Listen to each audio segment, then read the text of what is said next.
this story. Not the rain that soaked through her scrubs. Not the way her hands shook as she tried her key in the lock that no longer recognized her. Not even the face of the woman watching from the living room window, her husband's mistress, wearing the silk robe Naomi had received last Christmas. No. She remembered that the trash bags containing 8 years of her life were pink. The locks are changed. Patricia stood on the porch, arms crossed over her chest, her face twisted in that expression of disgust Naomi had seen so many times before. Trevor's mother had never hidden her disdain for the woman her son married. "You're not welcome here anymore." Naomi's heart pounded so hard she thought it might burst through her rib cage. "This is my house. I've been paying the mortgage for 3 years while Trevor got his business started." "Was your house," Patricia corrected, her voice sharp as broken glass. "Trevor's name is on the deed. You were just living here. And now you're not." The front door opened.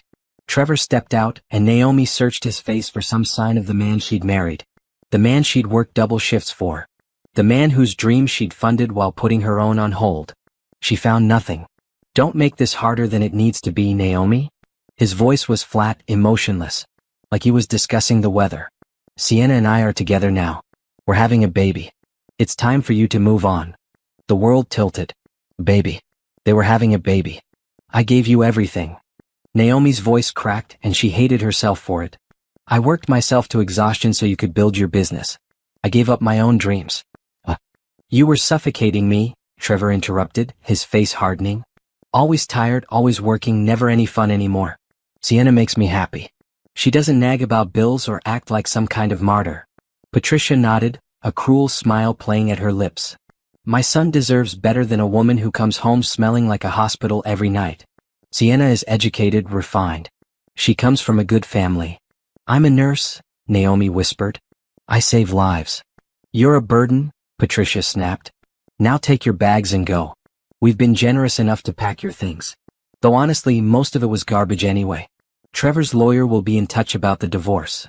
Naomi looked at the pile of pink trash bags on the lawn, already soaking through in the rain. Her clothes, her books, the photographs from her childhood.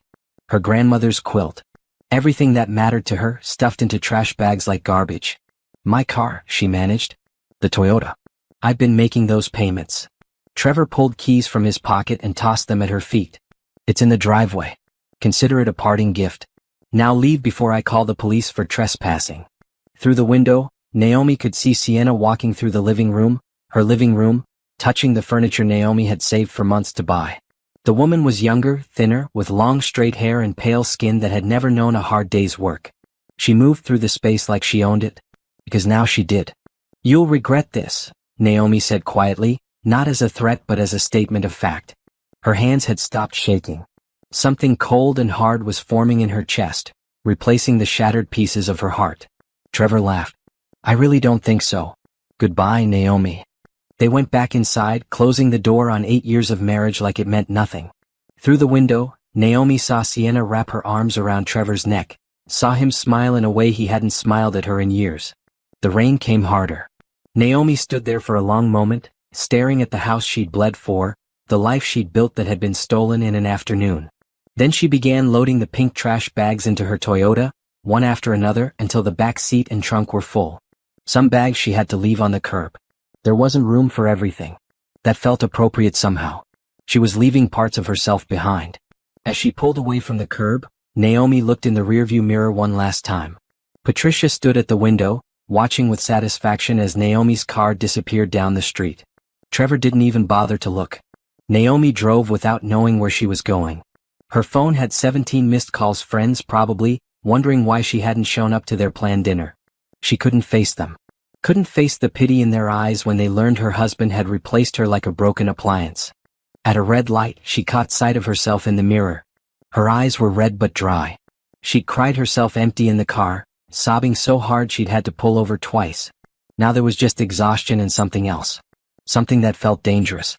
The light turned green and Naomi pressed the gas, driving forward into a future she couldn't yet imagine. Behind her, everything she'd known lay in ruins. Ahead, in the darkness and rain, something was waiting to be born. The parking lot of the 24-hour grocery store became Naomi's bedroom. She tried her sister first. Danielle had opened the door, taken one look at Naomi's tear-stained face and the car packed with trash bags, and sighed in that particular way that said Naomi was once again proving to be a disappointment. "I told you Trevor was no good," Danielle had said, not even stepping aside to let Naomi in from the cold. "But you never listen. You always think you know better. Can I just stay for a few nights?" Naomi had asked, hating the begging tone in her voice.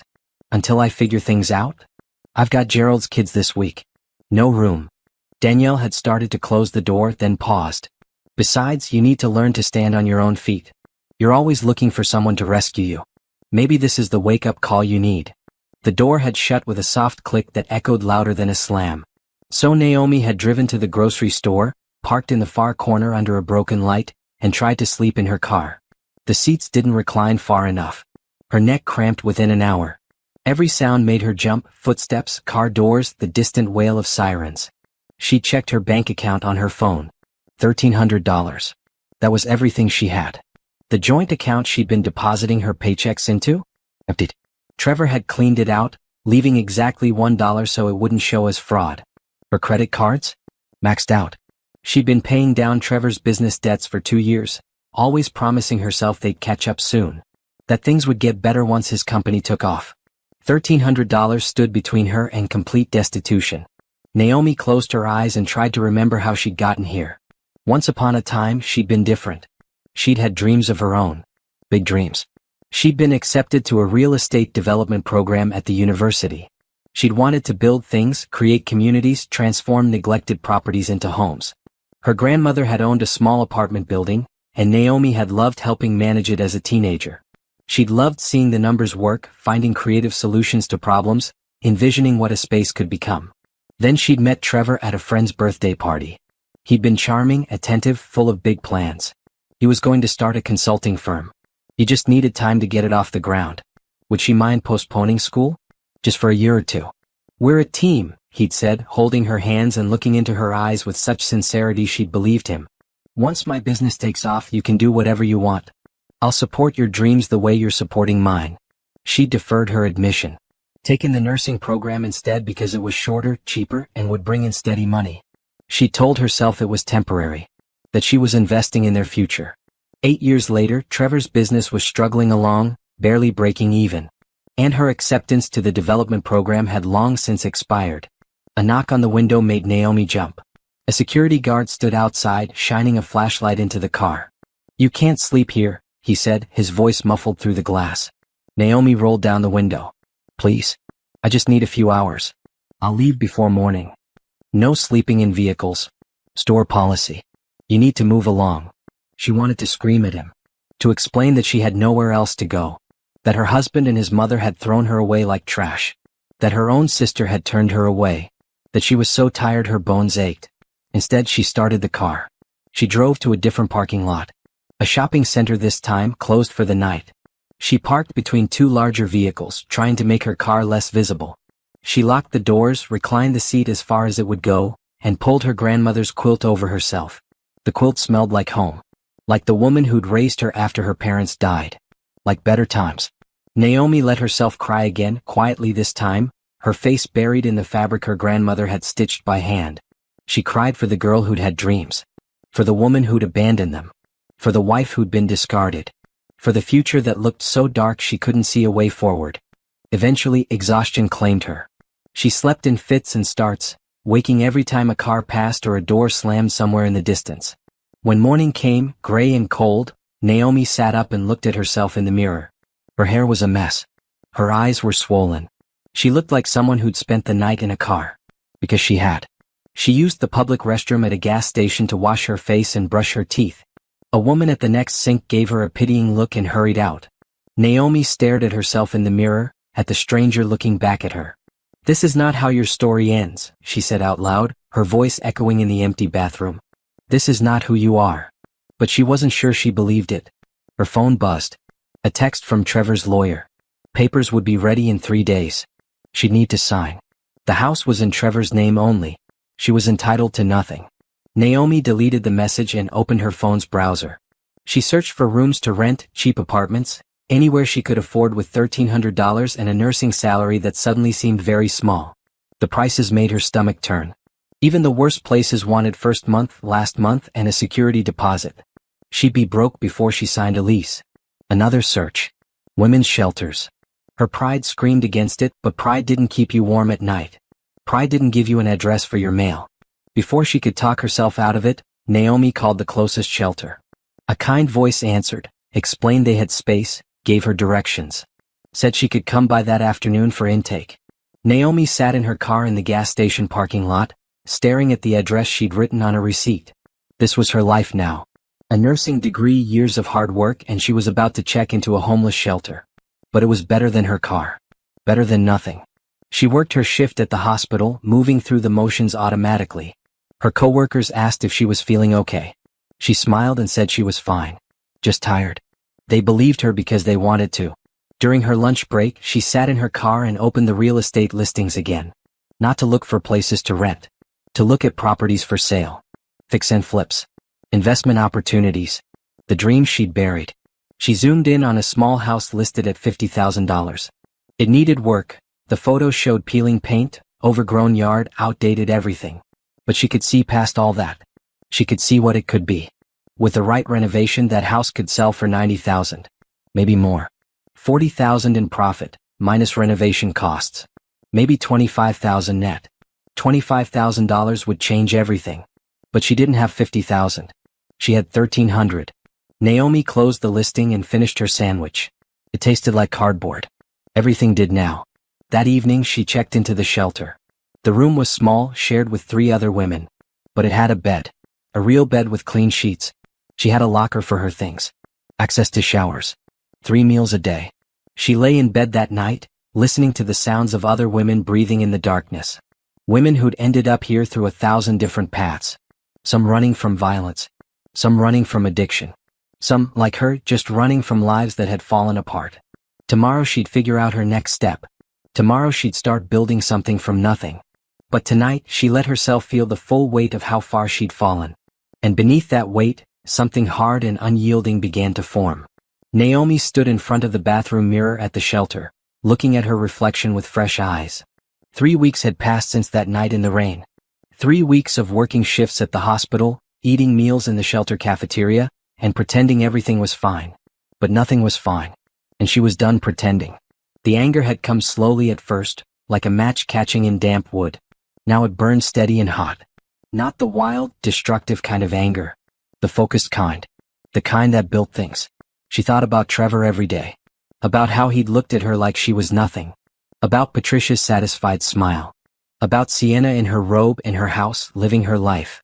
And then she'd stopped thinking about them and started thinking about herself. Who am I without him? She'd asked her reflection one morning. The answer surprised her. She was the granddaughter of a woman who'd built an apartment building from nothing. She was someone who'd been accepted to a competitive development program. She was smart, capable, and stronger than she'd ever given herself credit for. Trevor hadn't made her. She'd made herself smaller to fit into his life. Now she was going to rebuild. Bigger than before. Naomi had spent the past week researching every real estate license requirement in the state. The exam cost $300. The prep course cost another $200. That was $500 of her precious remaining money. But it was an investment. Her grandmother had taught her that. Sometimes you had to spend money to make money. She signed up for the online prep course and studied every spare moment. During breaks at the hospital, she reviewed practice questions on her phone. Late at night in the shelter, while her roommates slept, she memorized regulations and laws. The shelter director, a woman named Sharon, noticed Naomi studying one evening. Real estate. Sharon asked, reading over Naomi's shoulder. Going to take the licensing exam next month? Naomi replied, not looking up from her notes. That's ambitious. Sharon sat down across from her. Most people who come through here, they're just trying to survive day to day. You're planning ahead. Surviving isn't enough. Naomi finally looked up. I'm done with just surviving. Sharon smiled, a real smile full of warmth. There's a small real estate office about 6 blocks from here. Henderson Properties. The owner, Grace Henderson, she's a friend of mine. I could give her a call if you want. They might need help with administrative stuff. I don't have my license yet. You don't need a license to answer phones and file paperwork. And you'd be around the business learning? Sometimes the best education is just being in the room where it happens. 2 days later, Naomi walked into Henderson Properties wearing the one professional outfit she'd salvaged from the pink trash bags. The office was small, just 4 agents and Grace Henderson herself, a woman in her 60s with silver hair and sharp eyes that missed nothing. "Sharon says you're studying for your license," Grace said after the briefest of interviews. "Says you're living at the shelter but still showing up every day with your head held high." Naomi lifted her chin. "I'm rebuilding." "I like that. Rebuilding." Grace tapped her desk. "I can pay you $15 an hour, 25 hours a week. You'll answer phones, schedule showings, do filing. Basic administrative work. But you'll also sit in on our meetings. You'll hear how we talk to clients, how we structure deals. Consider it your real-world education." "When do I start?" "How about now?" Naomi worked her nursing shifts 3 days a week and spent 2 days at Henderson Properties. The money was tight, but she was saving every penny. She'd moved from the shared room to a tiny studio apartment, technically just one room with a hot plate and a bathroom the size of a closet. But it was hers. Nobody could kick her out. At Henderson Properties, Naomi absorbed everything. She listened to Grace negotiate with difficult clients. She watched how the other agents positioned properties, playing up strengths and managing weaknesses. She learned the language of real estate the way a good agent could paint a picture with words. "That house isn't small," she heard one agent say on the phone. "It's cozy and efficient. Perfect for someone who values quality over quantity." That house was definitely small. But the agent wasn't lying. Just reframing. Naomi studied hard for 6 weeks straight. She took practice tests until she could recite the answers in her sleep. She memorized formulas, regulations, ethics rules. She studied fair housing laws and contract language and disclosure requirements. The night before the exam, she couldn't sleep. She lay in her tiny studio, staring at the ceiling, thinking about all the ways this could go wrong. If she failed, she'd have to pay another $300 to retake it. Money she didn't have. But failing wasn't an option. She'd come too far to fail now. The exam was 3 hours long. Naomi read every question twice, checked every answer 3 times. When she finally submitted it, her hands were shaking. She had to wait 3 days for the results. 3 days of checking her email every 5 minutes. 3 days of doubt creeping in. 3 days of wondering if she'd made a mistake, if she'd misread something critical. On the 3rd day at 2:47 in the afternoon, the email came. "Congratulations. You have passed the real estate licensing exam." Naomi read it twice. 3 times. Then she stood up from the desk at Henderson Properties and walked very calmly to the bathroom, where she allowed herself exactly 2 minutes to cry tears of relief and joy. When she came back out, Grace was watching her with a knowing smile. "You passed." "I passed." "Good. Now the real work begins." Grace pulled out a thick folder. "I'm going to teach you everything I know. And when you're ready, when you've made your first sale, we'll talk about what comes next." Naomi dove into the work. She shadowed Grace to showings, watching how she walked through homes, how she answered questions, how she handled objections. She practiced her pitch in the mirror at home until the words felt natural. This home isn't just a house. It's an opportunity. It's a fresh start. It's where your next chapter begins. After a month of shadowing, Grace gave Naomi her first lead. A young couple looking for a starter home, budget around $200,000. Naomi met them at a coffee shop first. She listened to what they wanted: 3 bedrooms, good school district, move-in ready. Then she pulled up listings on her tablet and showed them 5 options. They chose to see 3. Naomi scheduled the showings for the following weekend. She spent the week researching everything about those 3 properties. The neighborhood comps. The school ratings. The recent sales. The property history. She walked through each house twice, noting every detail. When showing day came, Naomi was ready. The first house was wrong, too close to a busy street. The second was overpriced for the condition. But the third? The third was perfect. Naomi could see it in their faces when they walked in. The way they looked at each other. The way they started talking about where furniture would go. "I love it," the wife said. "But it's at the top of our budget." "Let me talk to the selling agent," Naomi said. "I think we can work something out." She negotiated for 2 days. Got the price down by $8,000. Negotiated for the seller to cover closing costs.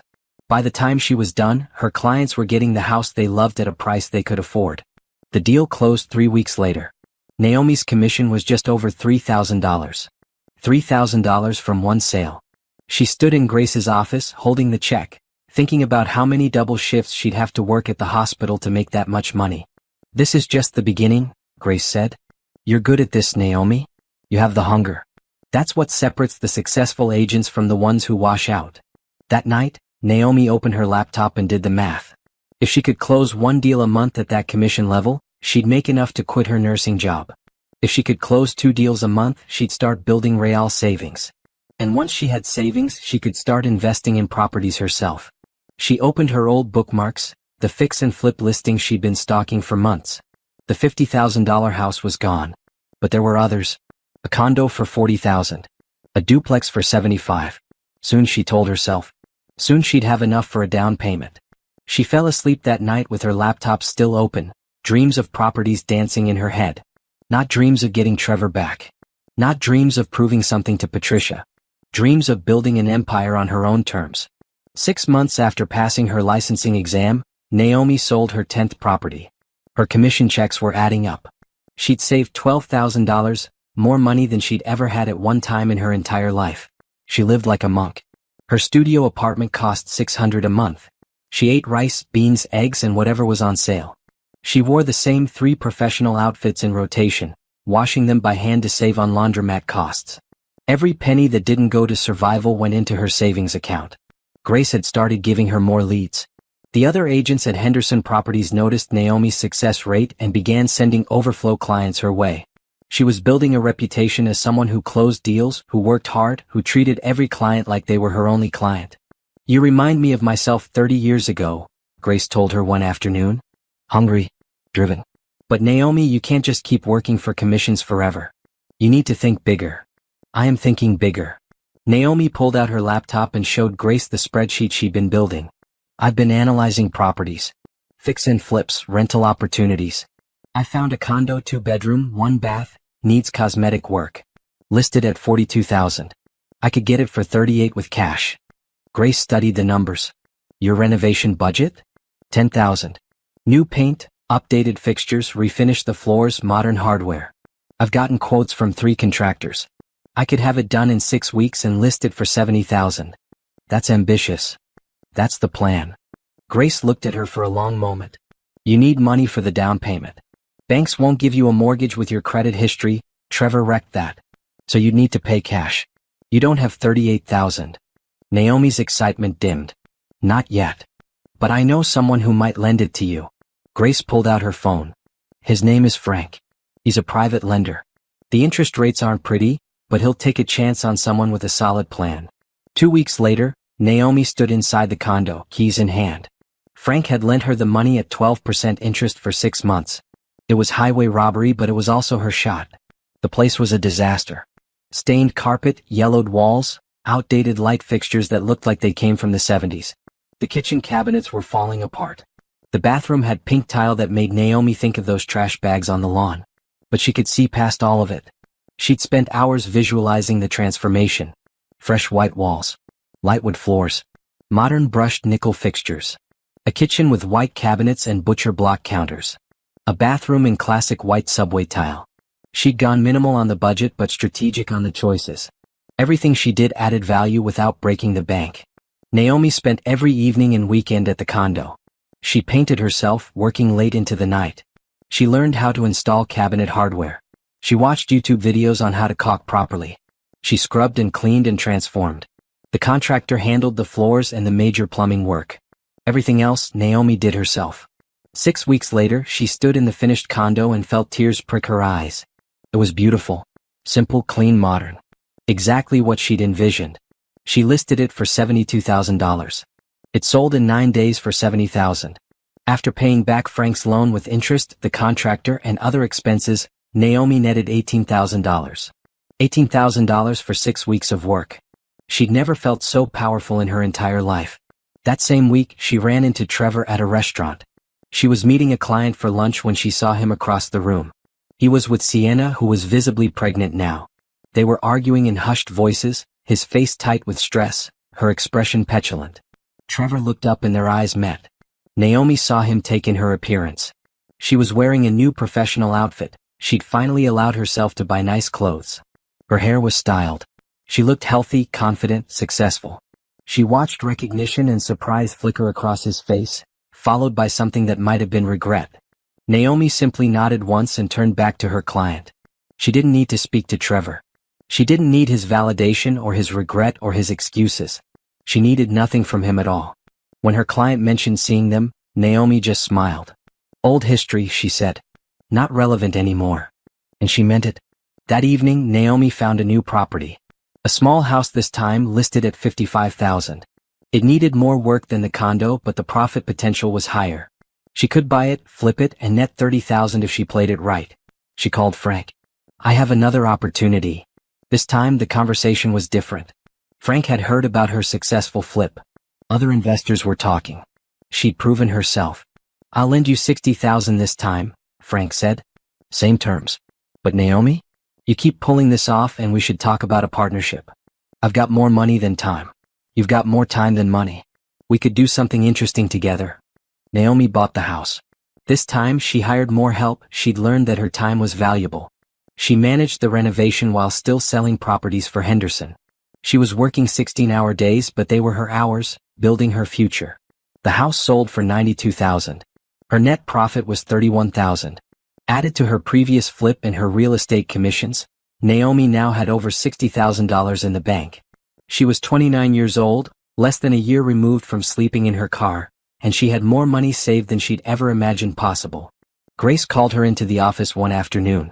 I'm getting old, Grace said without preamble. I've been thinking about retirement. And I've been watching you. You're not going to work for someone else forever. You're going to start your own company.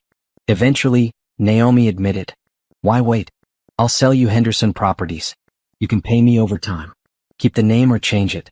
But the client list, the reputation, the office, it could be yours. Naomi's heart raced. How much? $80,000. I don't have that. You have 60. Pay me that as a down payment. Pay me the rest over the next 2 years. 5% interest. We'll draw up a contract. Naomi did the math in her head. It would take most of her savings. It was risky. What if the business didn't work out? What if she couldn't make the payments? But then she thought about sleeping in her car. About the pink trash bags.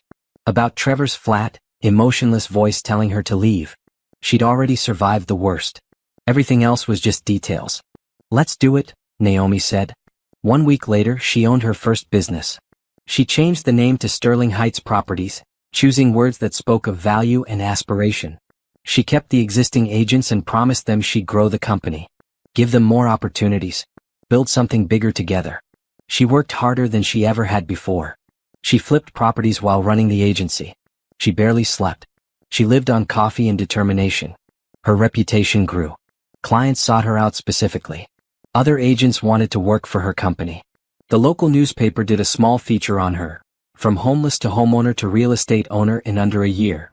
Naomi didn't mention Trevor in the interview. Didn't mention Patricia or Sienna. They weren't part of her story anymore. She was writing a new story now. One where she was the hero, not the victim. Late one night, working alone in her office, Naomi allowed herself to imagine 5 years in the future. What could she build in 5 years if she kept this pace? She pulled up a blank spreadsheet and started planning. The numbers she wrote down seemed impossible. Audacious. Crazy. But so had everything else she'd accomplished. She saved the file and titled it, Empire. 3 years passed like water flowing downhill, inevitable and powerful. Naomi stood in front of the window of her new office building, looking out at the city that had once rejected her. Sterling Heights Properties now occupied 3 floors of a downtown building. She had 22 agents working under her. Last year's revenue had topped $15 million. She was 32 years old and owned a company worth an estimated $30 million. The transformation hadn't been easy. There had been sleepless nights worrying about payroll. Deals that fell through at the last second. A lawsuit from a difficult client that cost her $60,000 to settle. A property flip that lost money when the market suddenly shifted. But for every setback, she'd had 3 victories. She'd developed a system. Buy distressed properties, renovate them strategically, sell them for profit. Use those profits to buy more properties. Eventually, she stopped selling some of them and started renting them instead. Passive income. The secret to real wealth. She now owned 12 rental properties. Each one generating steady monthly income. Each one increasing in value over time. She'd also hired a team. A property manager to handle the rentals. An acquisition specialist to find deals. A renovation crew that worked exclusively for her company. An accountant who managed the increasingly complex finances. Naomi had learned to delegate. To trust others. to focus her time on high-value activities rather than trying to do everything herself. She'd learned to dress the part too. Gone were the days of 3 outfits in rotation. She now wore tailored suits, carried a designer bag, drove a luxury car. Not because she cared about status symbols, but because perception mattered in business. Clients wanted to work with someone successful. Her apartment was no longer a tiny studio. She'd bought a condo not to flip but to live in. 2 bedrooms, floor-to-ceiling windows, a view of the city. The first home that was truly hers. On the wall of her home office, she'd hung a photograph of her grandmother standing in front of her apartment building. Next to it, she'd mounted one of the old property deeds. A reminder of where she came from. Of the legacy she was continuing. Naomi? The Martinez meeting is in 10 minutes. Her assistant, Rachel, appeared in the doorway. I'm ready. Naomi grabbed her portfolio and headed to the conference room. The Martinez family wanted to buy a small apartment building. 8 units. It was exactly the kind of property Naomi had been looking for, but she'd decided to let it go to a family who would put in the work and build something. She'd make her commission and, more importantly, build goodwill in the community. That was another lesson she'd learned. Success wasn't just about accumulating wealth. It was about building relationships, earning respect, creating opportunities for others. After the meeting closed successfully, Naomi returned to her office to find Rachel looking uncomfortable. There's someone here to see you, Rachel said. He doesn't have an appointment. He said his name is Trevor. The name landed like a punch to the stomach. Naomi hadn't heard from Trevor in 3 years. Not since she'd seen him at that restaurant, arguing with pregnant Sienna. Tell him I'm not available. I did. He said he'd wait. He's been in the lobby for an hour. Naomi considered having security remove him. But part of her was curious. What could he possibly want after 3 years? Fine. Give me 5 minutes, then send him in. She used those 5 minutes to center herself. To remember who she was now. To remind herself that Trevor no longer had power over her. When he walked into her office, Naomi barely recognized him. He'd aged badly. Gray streaked his hair. Lines carved deep around his eyes and mouth. He'd lost weight but not in a healthy way. He looked worn down, beaten. Naomi. He stood awkwardly in front of her desk. I don't even know where to start. Then don't. She kept her voice professional, cool. What do you want, Trevor? I wanted to see you. To explain. There's nothing to explain. You made your choices. I made mine. We're done. I know. I saw the article about you in the paper. About your company. I couldn't believe it was the same person. It's not. Naomi met his eyes. I'm not the same person you threw away. That person was weak, dependent, small. I killed her when you left her on that lawn in the rain. Trevor flinched. I was wrong. About everything. Sienna left me a year after the baby was born. She found someone richer. My business failed. My mother's been sick, cancer. Everything fell apart. I'm sorry about your mother's illness, Naomi said and meant it. Despite everything, she didn't wish Patricia actual harm. But the rest of it? That's not my concern. I know. I just thought you should know that you were right. That day when you drove away, you said I'd regret it. You were right. Naomi stood up, signaling the meeting was over. I didn't say that to predict your future, Trevor. I said it because I knew mine. I knew I was going to build something without you. Something you could never diminish or take credit for. And I did. Could we talk sometime? Get coffee? I'd like to hear about your journey. No. The word was firm, final. We're not friends. We're not anything. You're part of a past I've left behind. I wish you well, but I don't want you in my life in any capacity. Rachel will show you out. She pressed the button for her assistant before Trevor could respond. As he left, Naomi saw him glance back once, his expression full of regret and loss. She felt nothing. Not anger, not satisfaction, not even pity. Just nothing. He was irrelevant. After work, Naomi drove to a small house she just acquired. A young couple was in the process of buying their first home through her agency. She'd negotiated a great deal for them and she wanted to leave a welcome gift.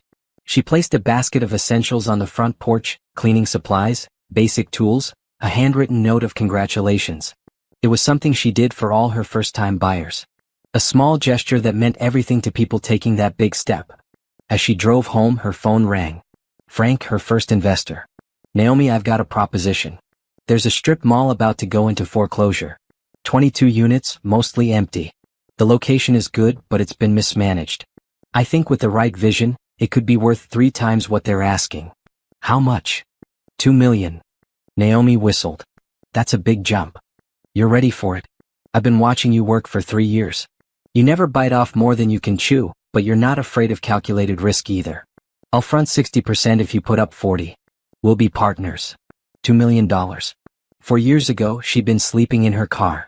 Now someone wanted her to invest $800,000 in a strip mall. Send me the information. Let me run the numbers. She spent the next week analyzing every aspect of the deal. The location, the tenant history, the revenue potential, the renovation costs, the market comps. She drove by the strip mall a dozen times, studying it from every angle. The buildings were tired, outdated. But the bones were good. With fresh paint, new signage, some strategic updates, she could attract better tenants. Maybe a coffee shop. A boutique gym.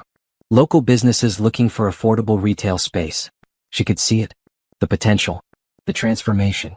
Let's do it, she told Frank. They bought the strip mall. Naomi threw herself into the renovation with the same energy she'd brought to her first condo flip, but on a much larger scale. She hired architects, contractors, marketing specialists. She personally courted potential tenants, selling them on her vision. Within 8 months, the strip mall was 90% occupied. The revenue was triple what it had been. The property value had doubled. Naomi's 40% stake was now worth $2.4 million. She was building an empire, one property at a time. And she was just getting started. 5 years after sleeping in her car, Naomi stood on stage accepting an award as Real Estate Entrepreneur of the Year from the State Business Association. Sterling Heights Properties was now valued at $200 million. She had branches in 3 cities. 75 agents working under her. A property portfolio that included apartment buildings, commercial spaces, and a growing number of fix and flip projects. She'd been featured in national business magazines. Local news stations called her for commentary on the real estate market. She'd given a TEDx talk about resilience and rebuilding. Universities invited her to speak to their business students. Naomi had become exactly what she dreamed of when she was young, a successful real estate developer, a businesswoman, a force in her industry. She was 34 years old and controlled assets worth over $300 million. The transformation from that woman in the rain, clutching pink trash bags, seemed impossible. But it had been inevitable. Every choice, every sacrifice, every late night had built toward this moment. After the awards ceremony, Naomi stood in the lobby accepting congratulations from peers and competitors alike. A photographer from the Business Journal asked to take her picture next to the display of award winners. She smiled, posed, played the part. Naomi. She turned to see Grace, her former boss and mentor, making her way through the crowd. Grace, I didn't know you'd be here. I wouldn't miss it. Grace hugged her tightly. I'm so proud of you. Look at everything you've built. I learned from the best. No, Grace said firmly. You had it in you all along. I just gave you the space to discover it. They talked for a while, catching up. Grace had been traveling, enjoying retirement. She asked about the business, about Naomi's plans for the future. Bigger, Naomi said simply. I want to develop entire communities. Affordable housing mixed with market rate. Green spaces. Local businesses. Not just buildings but neighborhoods where people can actually live well. That's a beautiful vision. It's my grandmother's vision, really. She always said real estate wasn't just about making money. It was about creating homes where people could build lives. As Grace left, another person approached. A man late 30s with kind eyes and an easy smile. Miss Sterling? I'm Jordan Bennett. I'm an architect. I heard you talking about community development. I'd love to discuss a project I think you'd be interested in. They exchanged business cards. Naomi agreed to a meeting the following week. That meeting turned into several meetings. Jordan's vision aligned perfectly with hers: sustainable development, mixed-income communities, spaces designed for people rather than profit maximization. He showed her renderings of projects he'd designed but never seen built because developers only cared about squeezing maximum profit from minimum space. I want to work with someone who actually cares about creating good communities, Jordan said. That seems to be you. They began collaborating on a proposal for a 50-unit development. Affordable housing mixed with market-rate condos. Green spaces. Solar panels. Community gardens. Everything they both believed in. Working with Jordan was easy. He listened to her ideas, contributed his own, pushed back when necessary but always respectfully. He was talented, passionate, and genuinely good. After a few months, the professional relationship became personal. Coffee meetings turned into dinners. Business discussions turned into conversations about life, dreams, fears. "I grew up poor," Jordan told her over dinner one night. "My mom cleaned houses to put me through school. I became an architect because I wanted to design beautiful spaces for people like her. People who deserved beauty but couldn't afford it. I was literally homeless 5 years ago," Naomi said. She'd never told anyone outside her close circle. "My husband threw me out. I slept in my car. Then I rebuilt." Jordan looked at her with new respect. "That explains the fire I see in you. You're not just building businesses. You're proving something." "I'm not proving anything to anyone," Naomi corrected. "I'm just building what I was always meant to build." But she was proving something even if she didn't want to admit it. She was proving that Trevor had been wrong. That Patricia had been wrong. That everyone who'd dismissed her or underestimated her had been wrong. One evening, while working late at her office, Naomi received a social media message from Trevor. "I saw your award. Congratulations. I always knew you were special." She stared at the message for a long moment, then blocked him without responding. He didn't get to rewrite history. He hadn't known she was special. He'd called her suffocating, boring, a burden. She didn't need his validation or his revised memory of their relationship. A week later, she received an email from an unfamiliar address. When she opened it, she found a message from Sienna, of all people. "I saw your success and wanted to reach out. I know we didn't start on good terms, but I'm in a difficult situation. Trevor and I split years ago. I'm a single mother struggling to find stable housing. I wondered if you might have any affordable properties available, or if you could help me in any way. I know I don't deserve your help, but I'm desperate." Naomi read the email twice. Part of her felt satisfaction at learning Sienna was struggling, but a larger part just felt tired. She replied, "I don't have any personal properties available, but I can refer you to several agencies that specialize in affordable housing placement for single parents. I've attached their contact information. I wish you the best." Professional. Helpful. But distant. She wasn't going to punish Sienna by denying her information that might help. But she also wasn't going to personally involve herself in the woman's life. They had no relationship and Naomi wanted to keep it that way. Jordan noticed her mood that evening. "Everything okay?" "Just ghosts from the past trying to resurface." She shook her head. "But they don't live here anymore." "Good." He took her hand across the table. "Because I'm really enjoying getting to know the you of right now. The you building this incredible empire. The you with this big vision for the future." Over the next few months, their relationship deepened. Jordan was everything Trevor hadn't been: supportive without being dependent, ambitious about his own work without being competitive with hers, proud of her success without trying to claim credit. He fit into her life naturally, easily. They worked together well. They pushed each other to think bigger. And when she occasionally woke from nightmares about pink trash bags and locked doors, he held her without asking questions she wasn't ready to answer. Business continued to grow. Naomi closed more deals, flipped more properties, expanded into new markets. The community development project with Jordan won approval. Construction would begin in 6 months. She was everywhere, on podcasts talking about entrepreneurship, at conferences discussing sustainable development, in boardrooms negotiating deals worth millions. And through it all, she never forgot that woman in the rain. She kept that memory close, sharp, painful. Because that memory reminded her why she built this empire in the first place. Not for revenge. Not to prove anything to Trevor or Patricia or anyone else. But to prove to herself that she could. That she was never the small, weak, worthless thing they'd made her feel like. She was powerful, capable, unstoppable. And she was just getting started. The email from her financial advisor landed in Naomi's inbox on a Tuesday morning. Subject line: interesting opportunity. She opened it while drinking her coffee, expecting another property listing or investment opportunity. Instead, she found something much more interesting. Naomi, a debt collection company, is offering to sell a portfolio of residential mortgage debts. Mostly distressed properties, foreclosures in progress. Among them is a property at 847 Maple Street. If I'm not mistaken, that's your former residence. The debt is owned by Trevor Stewart and Patricia Stewart. Current amount owed is $380,000 including arrears and penalties. The entire portfolio is selling for $1.2 million. Might be worth a look. Robert. Naomi set down her coffee cup very carefully. 847 Maple Street. The house she'd bled for. The house she'd been thrown out of in the rain. The house where Trevor and Sienna had played house while Naomi slept in her car. The house was in foreclosure. She opened her laptop and pulled up the property records. There it was. Multiple missed payments. Notices of default. The bank had initiated foreclosure proceedings 6 months ago. Trevor and Patricia were losing the house. Naomi sat back in her chair, processing this information. The universe had a strange sense of humor. She spent the day analyzing the debt portfolio. Besides Trevor's house, there were 15 other properties. Most were genuinely underwater, people who'd lost jobs or faced medical emergencies and couldn't recover. The kind of situations she genuinely sympathized with.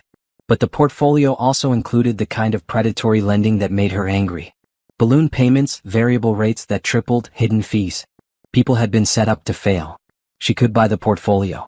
Work out reasonable payment plans with most of the debtors. Help people save their homes. And as for Trevor and Patricia? That was a separate question. Naomi called Robert. I want to see the full details on every property in that portfolio. She spent a week doing due diligence. She met with several of the debtors personally, listening to their stories. A teacher who'd gotten cancer and burned through her savings on treatment. A veteran trying to raise 3 kids alone after his wife died. A young couple who'd been victimized by a predatory lender. For those people, Naomi developed plans. Reduced payment schedules. Modified terms. Paths back to stability. She wasn't going to punish people for being victimized by a broken system. But Trevor and Patricia? Their situation was different. She pulled up their payment history. They defaulted because Trevor's business had collapsed completely. The consulting firm he'd built, the one Naomi had funded with her nursing paychecks for years, had failed spectacularly. He'd lost major clients, made poor decisions, and ultimately filed for bankruptcy. Patricia had co-signed on the house, which meant she was equally liable for the debt. The two people who'd thrown Naomi away like trash, who'd told her she was worthless, were now about to lose everything. Naomi bought the debt portfolio for $1.1 million, negotiating down from the asking price. She immediately began working with the other 14 families, setting up reasonable payment plans, in some cases forgiving portions of debt. She wasn't in this to hurt people who were genuinely struggling. But for Trevor and Patricia, she made a different decision. She also discovered something else interesting. Trevor's business had operated out of a small retail space in a strip mall. A strip mall that had recently changed hands. A strip mall she now owned through her partnership with Frank. She called her property manager. What's the situation with that corner unit, the one with Stewart Consulting on the window? 3 months behind on rent. Previous owner let it slide, but the business appears to be closed. We've been trying to contact the tenant to formalize the eviction. Send them formal notice. 30 days to vacate or pay all arrears plus late fees. She wasn't doing anything wrong. This was business. You don't pay rent, you get evicted. You don't pay your mortgage, you lose your house. These were simply the consequences of Trevor's choices. Naomi went to view the strip mall property one afternoon. She stood outside the unit where Trevor's business had been, looking at the faded sign in the window, the dusty interior visible through the glass. This was where he'd built his dream while she worked nights at the hospital. This was what he'd told her was more important than her own ambitions. And now it was gone. She felt no satisfaction, no joy. Just a calm, quiet sense of balance being restored. That evening, Jordan found her staring out the window of her condo, lost in thought. "You're quiet tonight," he said, wrapping his arms around her from behind. "Just thinking about choices," she said. "About consequences. Want to talk about it?" She told him about the debt portfolio. About discovering Trevor's house was in foreclosure. About the strip mall. "What are you going to do?" Jordan asked. "What's right for the business?" "The same thing any lender would do. They've defaulted. They need to face the consequences." But nothing. She turned to face him. "There's no but. I'm not going to punish them beyond what the situation requires. I'm also not going to save them. They made their choices. Now they live with them." "That's fair," Jordan said. "Cold maybe. But fair. I'm not cold. I'm just done being the person who saves everyone else while sacrificing myself. Trevor needed me to fund his business? I did it. His mother needed me to prove my worth? I tried. Sienna needed somewhere to live? She took my home. Now they need mercy? They can find it somewhere else. What happens to them? They have 30 days to either pay their debts or vacate. Both the house and the business space. After that, it's out of their hands. The house will be auctioned. The business space will be rented to someone who actually pays rent." Naomi walked away from the window. And I'll continue building my company, developing communities, and living my life. They're not my responsibility. They never were. But that night, she lay awake thinking about it. Not because she felt guilty she didn't, but because she was waiting for some feeling that never came. She'd imagined this moment before, back in those early days when anger fueled her ambition. She'd imagined Trevor and Patricia desperate, begging, facing ruin. She'd thought she'd feel victorious, powerful, vindicated. Instead she just felt nothing. They were irrelevant. Their suffering didn't make her happy. Their desperation didn't fill any void. They simply didn't matter. And that, she realized, was the real victory. Not destroying them, but reaching a place where their fate meant nothing to her. The 30-day notices went out. Naomi signed them herself, her signature neat and businesslike on the legal documents that would change Trevor and Patricia's lives forever. Then she filed them away and went back to work building her empire. She had communities to develop, families to help house, a future to build. The past could take care of itself. The conference room at Sterling Heights Properties fell silent as Naomi's attorney laid out the documents. You now legally own all outstanding debt related to 847 Maple Street, he confirmed. You also own the property lease for the commercial unit at Riverside Strip Mall. You have the legal right to proceed with foreclosure on the residence and eviction from the commercial space. Naomi nodded, studying the papers. In black and white there it was. She held Trevor and Patricia's future in her hands. Her assistant Rachel knocked on the door. Naomi? You have a call holding. He says his name is Trevor Stewart and it's urgent. Take a message. He's called 4 times today. He says it's about the foreclosure notice. Naomi looked at her attorney, who shrugged. You don't have to talk to him. Everything can go through lawyers. No, Naomi said after a moment. Put him through. She picked up the phone in the conference room, putting it on speaker so her attorney could hear. Naomi. Trevor's voice came through, strained and desperate. Thank God. I've been trying to reach you for days. I'm a busy person. What do you need? The foreclosure notice. It says the debt has been sold to Sterling Heights Properties. That's your company. Yes. Pause. You bought my mortgage? I bought a portfolio of debt. Your mortgage happened to be included. Naomi, please. We need to work something out. My mother and we're facing eviction from both the house and my office space. We have nowhere to go. That's unfortunate. Unfortunate? His voice rose. Naomi, this is our lives. The house my mother has lived in for 30 years. The business I've spent years building. The business that failed, Naomi corrected. And the house you defaulted on. These are consequences of your choices, Trevor. Not my problem. How can you be so cold? After everything you did, Naomi interrupted. Let's be very clear.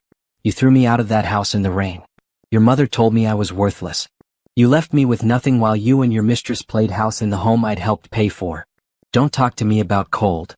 She heard him take a shaky breath. I was wrong. I've admitted that. But this is revenge. This is you punishing me. No, Naomi said calmly. Punishment would be personal. This is business. You defaulted on your debts. I now hold those debts. The process moves forward according to the law. There's nothing personal about it.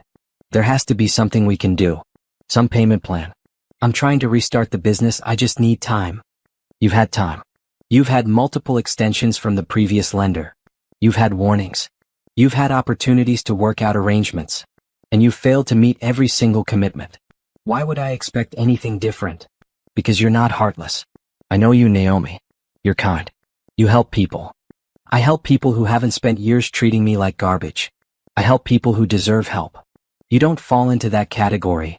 Her attorney slid a note across the table. You're not obligated to negotiate. Naomi nodded and continued. The 30-day notice stands. After that, if you haven't vacated both properties, I'll proceed with formal eviction. I'm not trying to destroy you, Trevor. But I'm also not going to save you. Please. Now he was begging, his voice breaking. My mother is sick. She's still recovering from cancer treatment. We have nowhere to go. Then I suggest you start looking for housing assistance. There are programs for people in your situation. Programs? You want me to apply for charity? To go to a shelter? I did, Naomi said quietly. When you threw me out, I spent time in a shelter. I slept in my car. I ate from food banks. I survived. So can you. The line went quiet for a long moment. I can't believe you've become this person, Trevor finally said. So bitter, so vindictive. I'm not bitter. I'm successful. I'm not vindictive. I'm simply not your safety net anymore. You wanted me gone from your life? Congratulations. You got exactly what you asked for. She hung up before he could respond. Her attorney looked impressed. That was direct. It needed to be. Naomi gathered the papers. Proceed with everything according to standard protocol. No special treatment. No extensions. Just process it like any other foreclosure. Over the next 2 weeks, Naomi heard nothing from Trevor. But she did receive a letter from Patricia. She almost threw it away unopened. But curiosity won. The letter was handwritten, Patricia's normally perfect penmanship shaky. Dear Naomi, I am writing to appeal to whatever kindness remains in your heart. I know I treated you poorly during your marriage to my son. I am ashamed of my behavior. I was wrong to judge you, to dismiss you, to participate in removing you from our lives. I am 68 years old. I am recovering from cancer. I have nowhere else to go if we lose the house. Trevor is trying, but his business failed. We are desperate. I'm not asking you to forgive me. I'm asking you to show mercy. Please consider allowing us more time to find alternative housing. Please consider modifying the debt terms so we might keep the house. I understand if you refuse. I understand that we do not deserve your help. But I am asking anyway from one woman to another. Patricia. Naomi read the letter twice. She looked for the trap, the manipulation, the angle.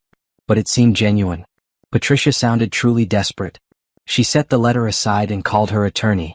The foreclosure on 847 Maple Street. What happens if they don't vacate? Sheriff's Department removes them. Their belongings are placed on the curb. Standard procedure. On the curb. Like pink trash bags in the rain. Naomi thought about it for a long time. She could show mercy. Could give them extra time. Could modify the terms of the debt. But why should she? They'd shown her no mercy. No compassion. No kindness. Jordan found her reading the letter that evening. That from them? Patricia. Begging for mercy. What are you going to do? What I should do? Let the process continue. You sure? Are you saying I should help them? Naomi looked at him sharply. I'm saying you should do whatever lets you sleep at night. If letting the foreclosure proceed feels right, do that. If showing some mercy feels right, do that. But don't make the decision based on what they deserve. Make it based on who you want to be. I want to be someone who doesn't get taken advantage of anymore. That's not who you're choosing to be. That's who you're choosing not to be. Those are different things. Naomi put the letter in her desk drawer. I'll think about it. But she didn't really need to think. She knew what she was going to do. Nothing. She wasn't going to help them. But she also wasn't going to go out of her way to hurt them. She was simply going to let the legal process unfold. They'd defaulted. They'd had chances to fix it. Now they faced consequences. That wasn't revenge. That was just reality.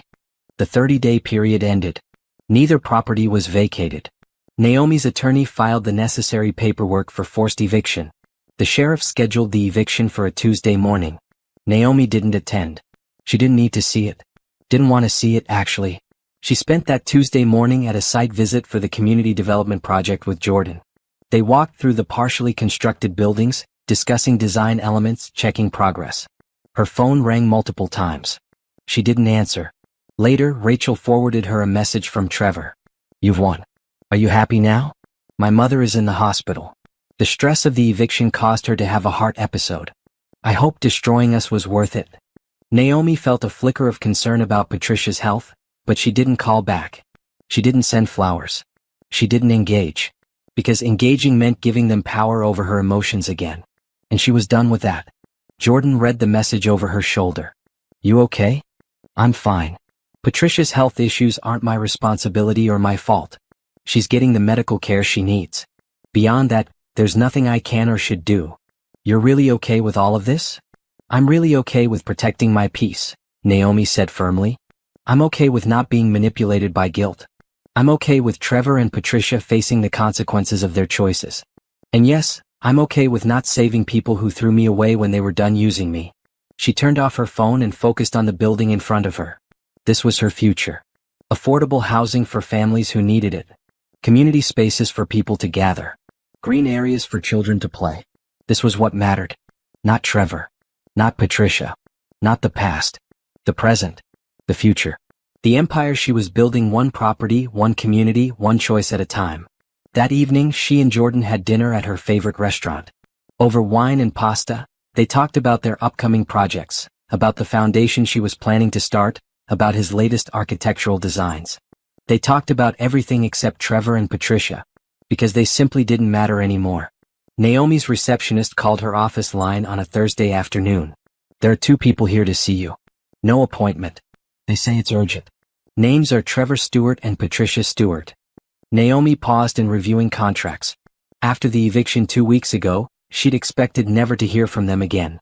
The house had been sold at auction. The commercial space re-rented. She'd assumed they'd moved on. Tell them I'm not available. They say they won't leave until they speak with you. Security is asking if they should call the police. Naomi considered. She could have them escorted out. Could call the police herself. Could avoid this confrontation entirely. But another part of her wanted this over. Wanted the final word. Wanted to close this chapter once and for all. Give me 10 minutes. Then send them to conference room B. She used those 10 minutes to center herself. To remember who she was now. To prepare for whatever manipulation, guilt-tripping, or rage they might bring. When she walked into the conference room, she found them waiting. Patricia looked older, thinner, worn down by illness and stress.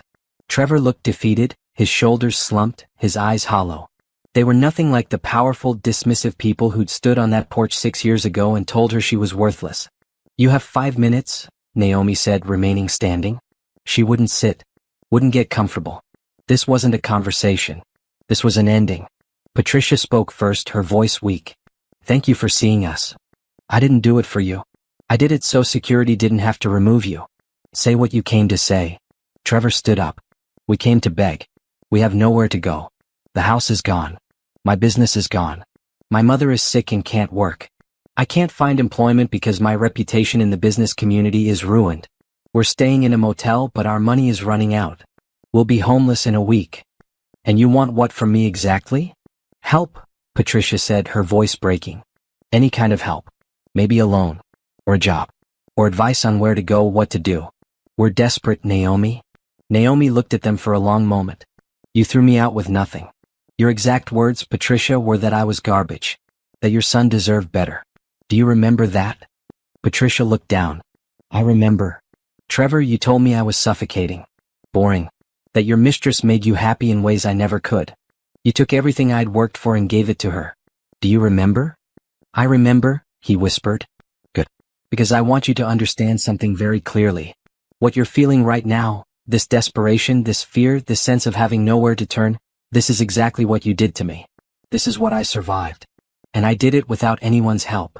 We're sorry, Trevor said. We've said we're sorry. What more do you want? I don't want anything from you. That's the point. I don't want your apologies. I don't want to help you. I don't want you in my life in any capacity. So you're just going to let us become homeless? You have more money than you could ever spend. Would it really hurt you to help us?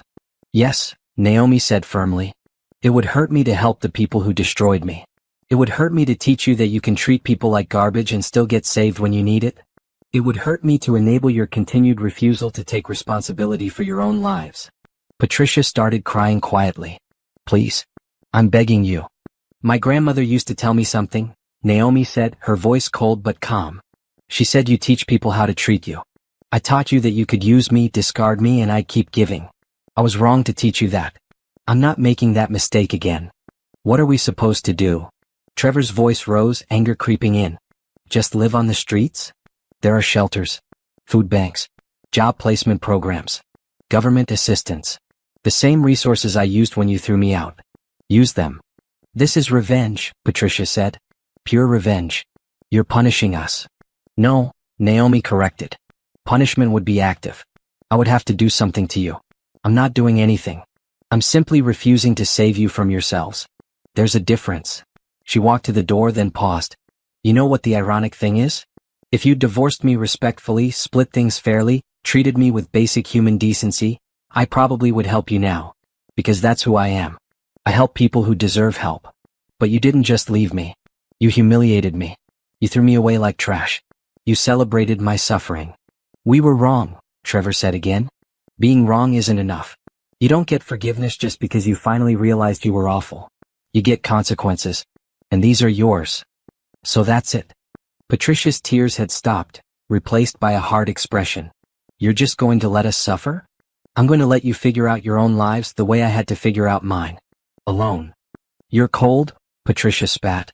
Trevor was right about you. You're heartless. Naomi smiled, but there was no warmth in it. No. I'm free. Free from caring what you think. Free from needing your approval. Free from the version of myself that would have set herself on fire to keep you warm. That woman is dead. You killed her. And I'm better for it. She opened the door.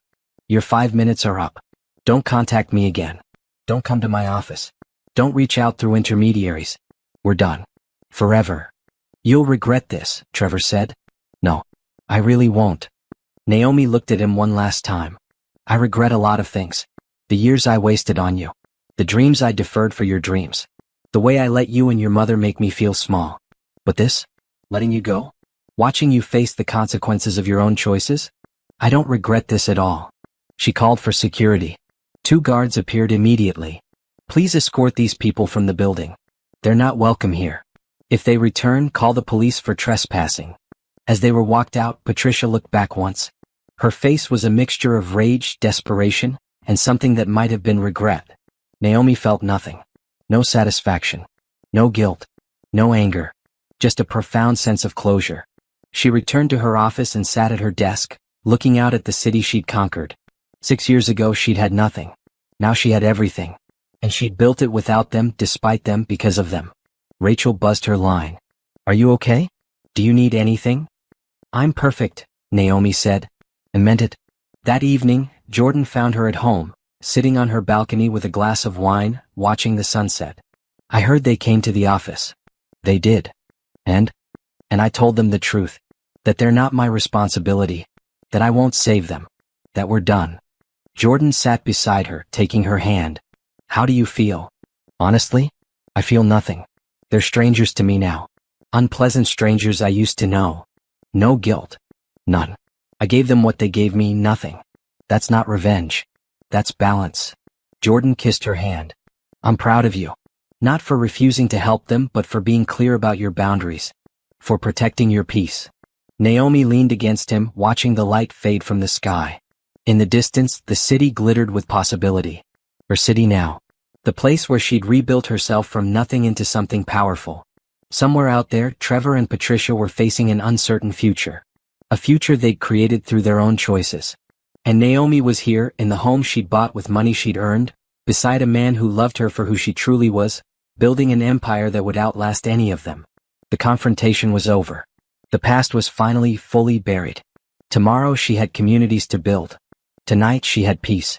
The banner across the community center read, Grand Opening Sterling Heights Village. Naomi stood before 200 people, residents, investors, city council members, reporters, and felt a sense of completion she'd never experienced before. The community development project was finished. 50 units of housing, half affordable and half market rate. A community center with free programs for residents. A playground. Community gardens. Solar panels on every roof. Local businesses in ground floor retail spaces. It was everything she'd dreamed of when she was young. Everything her grandmother had believed real estate could be. And she'd built it. Her vision, her funding, Jordan's design. This isn't just a housing development, Naomi said into the microphone. It's a promise. A promise that safe, beautiful, sustainable housing should be accessible to everyone. That communities thrive when we build them with intention and care. That profit and purpose can coexist. The audience applauded. Cameras flashed. She'd done dozens of these speeches now, but this one felt different. Special. This wasn't about her success. This was about the 25 families who would move into affordable homes next week. The children who would play in the park. The seniors who would attend programs at the community center. After the ceremony, Jordan found her standing alone in the community garden, looking at the raised beds ready for planting. Proud of yourself? He asked. Proud of us, she corrected. You designed this beautiful space. But you made it possible. He took both her hands. Naomi Sterling, 6 years ago you were sleeping in your car. Today you just opened a 50-unit community development. Tomorrow, what's tomorrow going to bring? Tomorrow I announced the Sterling Foundation. We're dedicating $10 million to help women rebuild after divorce. Housing assistance, job training, small business loans. Everything I needed when I was starting over. That's incredible. It's necessary. Naomi looked at the building behind them. I got lucky. I had skills, timing, opportunities. Not everyone does. The foundation will give other women those opportunities. Jordan pulled a small box from his pocket. Speaking of tomorrow? Naomi's breath caught as he opened it to reveal a simple, elegant ring. I'm not Trevor, Jordan said. I'll never be Trevor. I'll never make you smaller so I can feel bigger. I'll never take credit for your success. I'll never make you choose between your dreams and our relationship. I see you, Naomi. All of you. And I want to build a life with you where we both keep growing. Yes, she said before he could finish. Yes. They stood together in the garden, holding each other as the sun set over the community they'd built together. Her phone buzzed. A text from Rachel. Patricia Stewart left a letter at the front desk. Should I send it up? Naomi looked at Jordan, who raised his eyebrows in question. It's from Patricia, she said. Another letter. Are you going to read it? Naomi thought about it. Then she texted back. No. Throw it away. She didn't need to know what Patricia wanted. Didn't need to open that door again, even a crack. That chapter was closed. Over. Done. I'm free of them, she said out loud, realizing it was completely true. They can't hurt me. They can't make me feel guilty. They can't steal my peace. They're just nothing. The next 6 months moved fast. The foundation launched with a press conference that went national. Naomi appeared on morning shows, in business magazines, on podcasts. She told her story, not as revenge but as inspiration. She never mentioned Trevor or Patricia by name. They weren't villains in her story. They were just obstacles she'd overcome.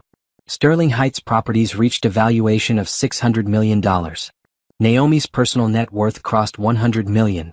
She owned 25 residential properties for commercial developments and had 3 more community projects in development. She was 35 years old and more successful than she'd ever imagined possible. Jordan moved in with her. They talked about wedding plans, about building a house together, about the future. He was designing their dream home, sustainable, beautiful, filled with light. One evening, while working late at her office, Naomi received an email notification.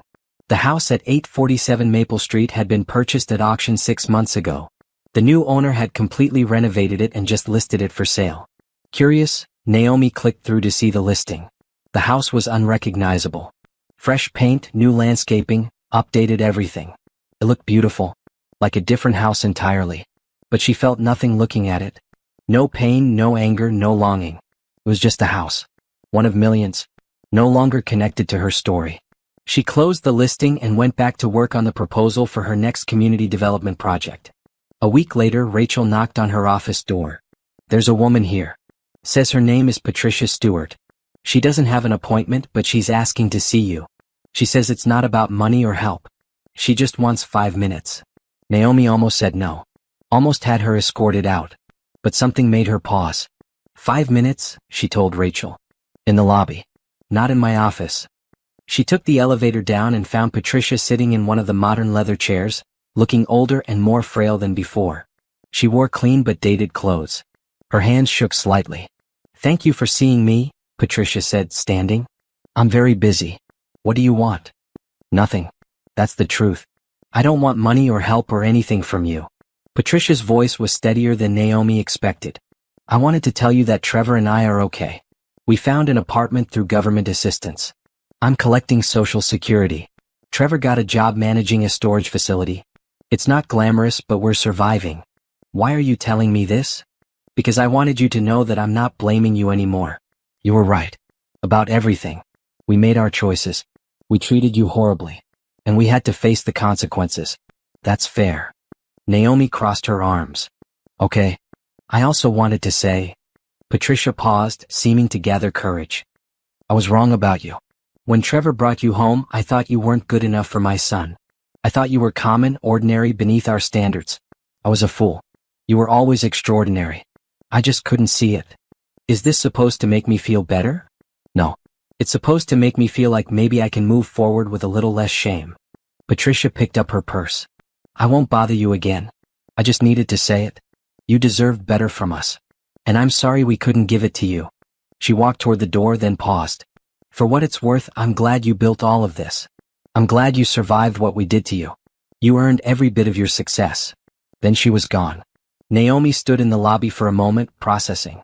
Then she went back to her office and didn't think about it again. 3 months later, Naomi and Jordan got married in a small ceremony at Sterling Heights Village. Just close friends, family, and a few residents from the community. Simple, beautiful, meaningful. No drama. No pain. No past shadows intruding on the present. Just love and hope and future. Standing with Jordan, saying her vows, Naomi thought about that woman in the rain 6 years ago. The woman clutching pink trash bags. The woman who'd felt like her life was over. If she could talk to that version of herself, she'd tell her, "This isn't the end. This is the beginning. You're about to become someone you can't even imagine yet. Someone stronger, wiser, more powerful. Someone who builds empires. The pain you're feeling right now? It's fuel. Use it. Let it transform you. But don't let it consume you. And when you finally make it, and you will make it, don't look back with revenge in your heart. Look back with gratitude. Because they freed you. They broke you open so you could rebuild yourself into something extraordinary." At the reception, Naomi gave a toast. To new beginnings. To second chances. To the courage to rebuild. And to the wisdom to know that the best revenge isn't destruction. It's living a beautiful life they never imagined you could have.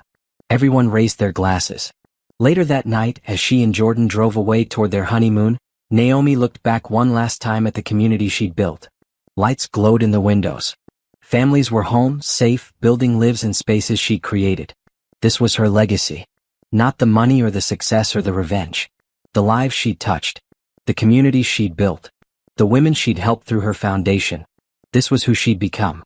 Not in spite of what Trevor and Patricia did to her. But because of it.